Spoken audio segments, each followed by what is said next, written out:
On the show today, we're discussing the top story in Nigerian party politics, the APC NEC meeting, the first in 18 months. You can join the conversation using the hashtag Beyond 100 Days. Remember to tag at TVC News NG and at Nifemi Oguntoye.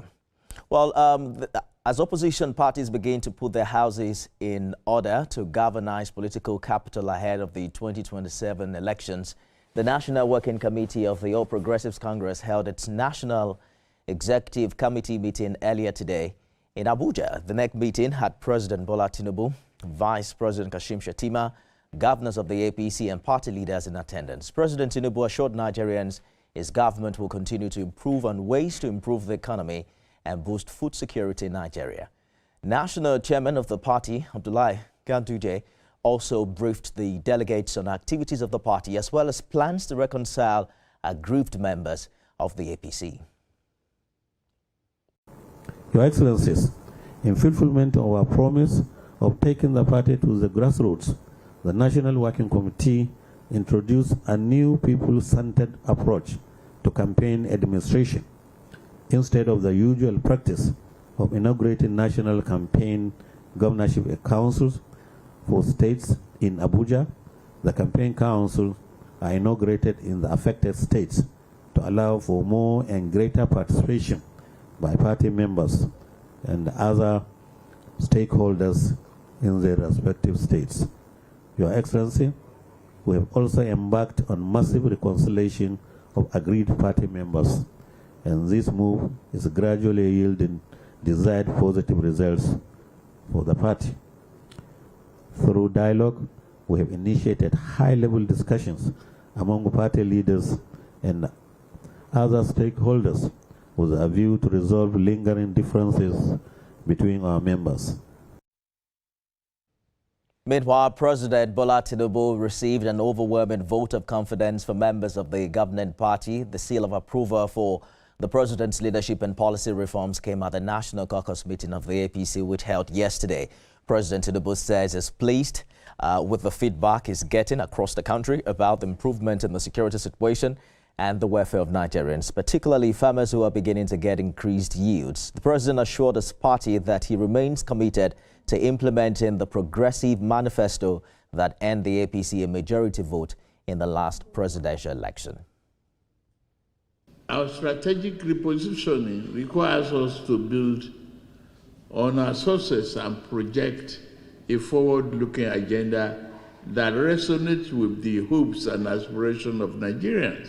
I am here promising that we are doing that. I have a commitment to our manifesto, progressive ideas, and the belief. The attention we give to our demographics and the domestication of campaigns have become contributing factors to the chain of electoral successes we have recorded over the last 15 months. Your Excellencies, as you are all aware, we won gubernatorial elections in Imo State, Kogi, Edo, and Ondo, but unfortunately, we lost in Bayelsa. We need to do more meetings. We need to occupy the political space. We need to be proud of our own. We need to show that we are the owners of the government. In doing so, I want us, at the end of this meeting, to show proper commitment and identify with the reform policies of the government. And indeed, because the president has been able to drive most of the articles in our manifesto to fruition, we should be able to give him a vote of implicit confidence. Let's bring in APC Publicity Secretary Felix Morka, who joins me live from our Abuja studio. Must have been a long day for you, but thank you for joining us, Mr. Morka. Thank you very much, Nifemi. Let's begin with some clarity as to the vote of confidence in President Tinubu. Some are reporting it as an endorsement for a second term. Did the APC NEC endorse President Tinubu for a second term today? Well, you called it exactly as it is, that we, at the meeting today of the National Executive Committee of our party, an absolute vote of confidence was passed on the President of the Federal Republic, President Bola Ahmed Tinubu. Now, that vote of confidence followed what was a conversation around the state of the country, the state of the economy, the state of the security situation in the country. And members who testified from across sectors were very clear that, wherever you looked, that we were making progress. Senior members of our party reported from the different sectors that, we're witnessing a gradual shift, on the positive side of economic reform, on efforts to improve our security, efforts to grow the economy, that things are beginning to fall in place. And, that was elating for everybody. Now, the vote of confidence was initially passed yesterday at a National Caucus meeting. But, today, members of NEC also doubled down and passed a similar vote of confidence on Mr. President. And, it was a very telling occasion. I hear you, and I understand that, party members have that privilege of understanding what's happening at the grassroots. But are there also times during this meeting where the truth was spoken to power, especially in areas where government is lacking or that isn't doing enough? Nigerians would expect that party members should be able to tell Mr. President the truth. No, the meeting was very frank. I think, those who spoke, some spoke eloquently to what they were witnessing, the positive developments in the economy, in the security sector. But, others were measured in urging the president to do even more. Now, you see, look, when you take stock and you assess performance, it's not always about, just, celebrating. We are very realistic. We don't gloat. We simply, even at the meeting, it was clear that members, while, recognizing the progress that we're making, that the president was leading us into making, that there was a whole lot more to be done.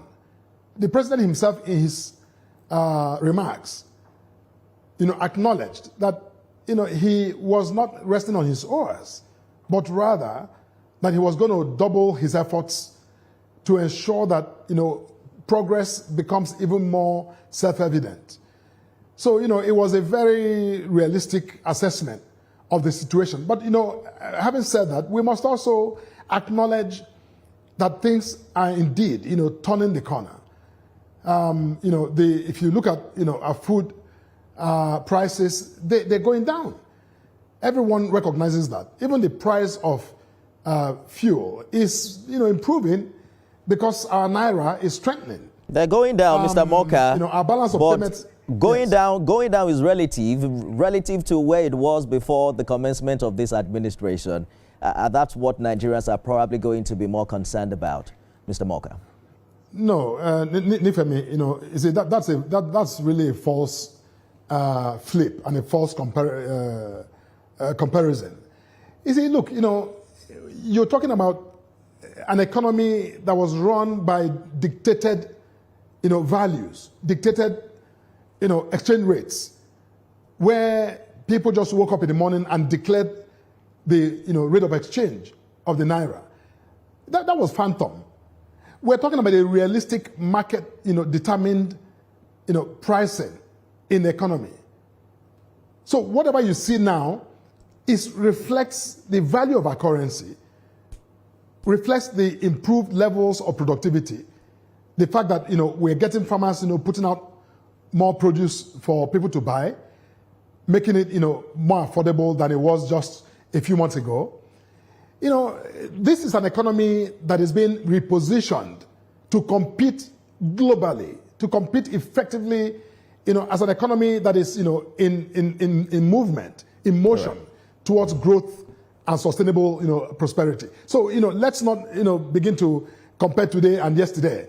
All right. That's unrealistic. This economy now, all of the fundamentals are looking good, And that's what should concern us in our analysis. We'll find time to talk about the economy some other time. Let's get back to party politics. These caucus and NEC meetings were preceded by some form of a notification controversy. If you followed what the former Kaduna State Governor said, that he didn't get the required 14-day notice, and that's why he's not able to meet it.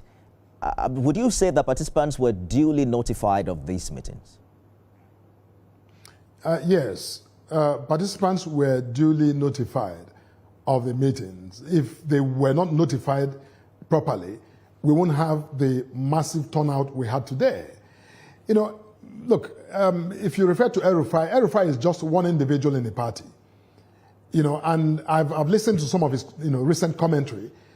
And, of course, they're very disappointing. But he's entitled to his opinion. Anyhow, it's a free country.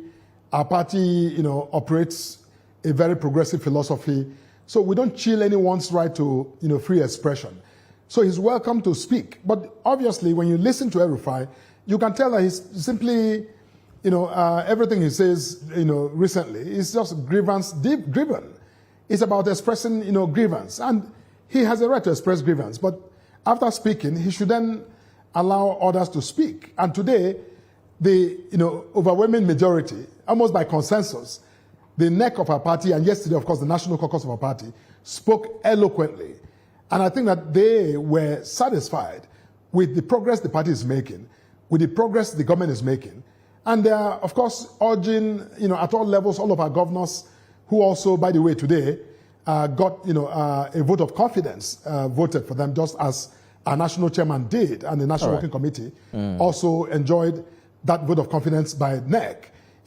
Everybody is on their toes, ready to work even harder to make our country, safer and more prosperous.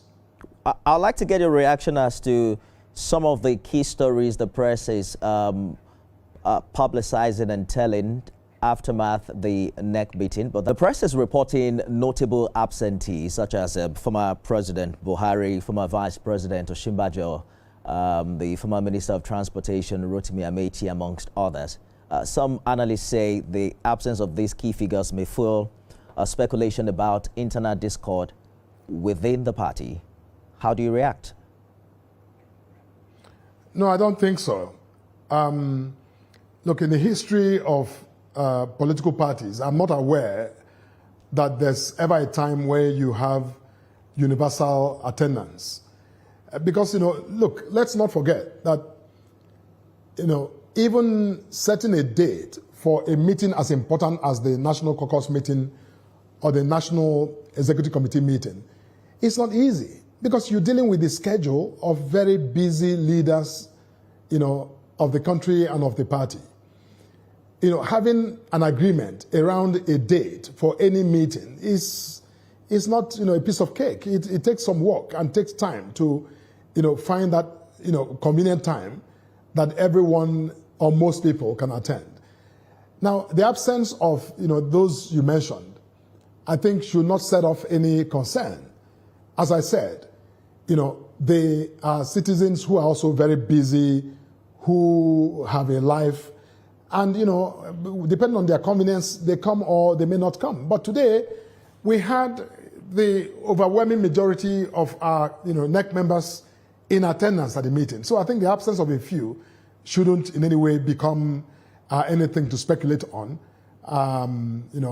when you have the greater majority participating very vigorously at our meetings today.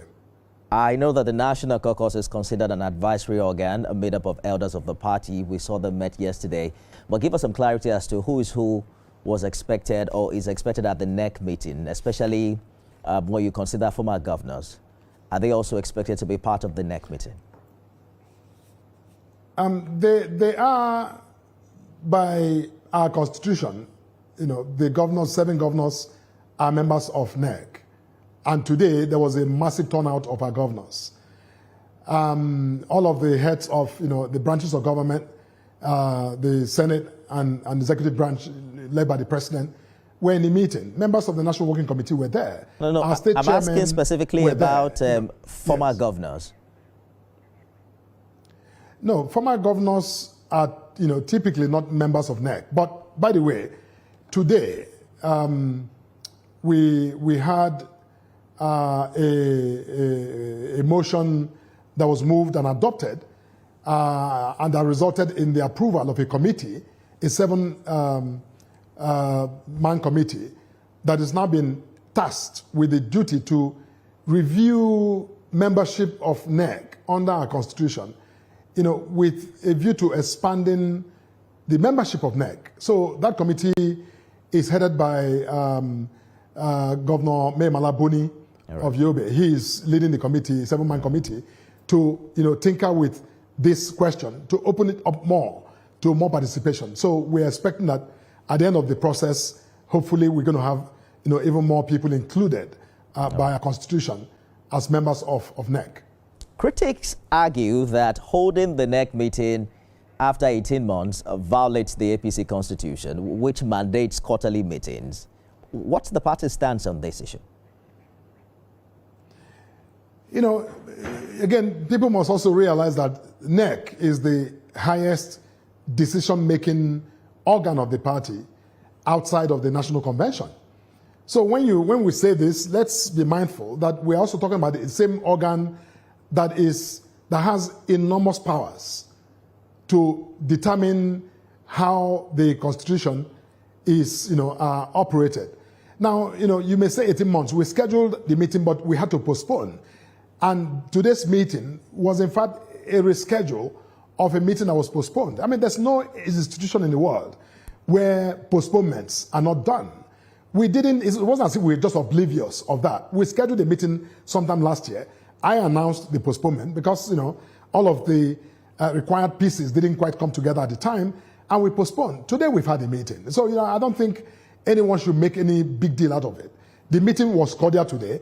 There was no, it was a high energy meeting.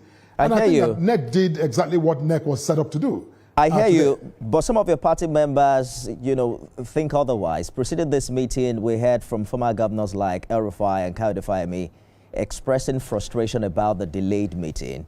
Are you saying that the party isn't paying attention to their concerns if the Constitution requires that NEC meets on a quarterly basis and it has met once in 18 months? They are saying that meeting should have held about 5 times prior to this time.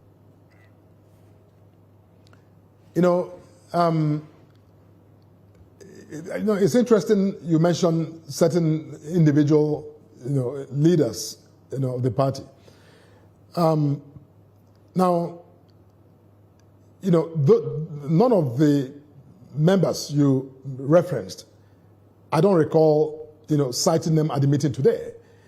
You see, like I said, when people have grievance or bear a grudge, they can seize every, issue and argue it as though that is a problem. Having a NEC meeting today is not a problem. And, there were focused, serious leaders who attended a meeting today. Assuming there was anything that untoward that has happened to the party because NEC did not convene earlier, we have very outspoken leaders who were there today who will speak their hearts out about it. But the fact is that, don't forget that NEC also, in between NEC meetings, donates some of its powers to the National Working Committee. So the National Working Committee, is authorized by NEC to, take care of urgent matters that cannot await, the convening of NEC. And everyone knows the National Working Committee of our party, under the leadership of, His Excellency, Abdullahi Umar Ganduje, has been hands-on and, has maintained its weekly meetings, sometimes 2-3 times a week, depending on the urgency of, developing matters. So, we're not lacking in, party leadership or decision-making. As a matter of fact, let me say this, that, because our party, has been strong, our internal democratic system has been, strong, I'm sure you can bear witness to all of the traffic from the opposition parties into our party. At the National Assembly, we have, on record about 18 members of the National Assembly who have crossed from the opposition parties into the All Progressives Congress. And then the larger population of opposition members are flocking into the party, in droves. So if there was anything that was suggestive of, some instability or lack of, democratic operation in our party, I don't believe that these, leaders, who are coming out from the opposition will be coming in as massively as they're coming. So, look, I think, today is a day where we want to at least take, a deep breath and say to ourselves, we had our meeting, decisions have been made, now we're looking forward to implementing those decisions, including, for example, fully making our Progressive Institute operational, including now today the national chairman announced and requested the support of NEC to now find and develop a befitting headquarters for the party. And we also announced recently that we're embarking on our digital registration, the first of its kind in this country, to transfer our membership from the manual base to the digital platform, to make it easier to plan and to pull information. Look, we are very happy with the progress we're making, but we are committed to doing much more in the coming days and months. We're running out of time now. You talked about those who are moving into the APC in droves. We've noticed quite a number of them in the National Assembly. Is the party concerned about those threatening to leave? The former Kaduna State Governor, for instance, has said that the APC has strayed from its founding ideals and that he's concerned about the core values of the APC. Did that feature in the NEC meeting today? Are you concerned about appealing to the grievances of these other party members who you consider are not maybe quite as many as those who are joining your party? Well, yes. Now, again, like I said earlier, individual members of our party who have, opinions that are different are entitled to hold those opinions, and we respect their opinions. But, but the party cannot be governed by the opinion of one individual or a couple of people in a party with millions of members. Yes. While those leaders are free to express their opinions, the party is also a party with its own systems for decision making, and we will make decisions. Today, for instance, at NEC, the national chairman and ultimately the president of the Federal Republic and the leader of our party charged the party to do more, to set up more effective committees to build the peace and reconcile people in states and areas where there's some disagreement or even conflict. See, look, when we talk about these things, we see what's going on in the opposition. Not as if we don't have our own challenges. The difference between our party and the rest of the opposition is that we take ourselves seriously and we do make an effort. Today, the president spoke to that moment, urging the party to take steps to ensure that we bring people together who are disagreeing and form and forge a stronger front into the future. So we don't joke with that. We take that very seriously. National Publicity Secretary of the APC, Felix Morka, thank you so much for talking to us on the program this evening. Thank you so much.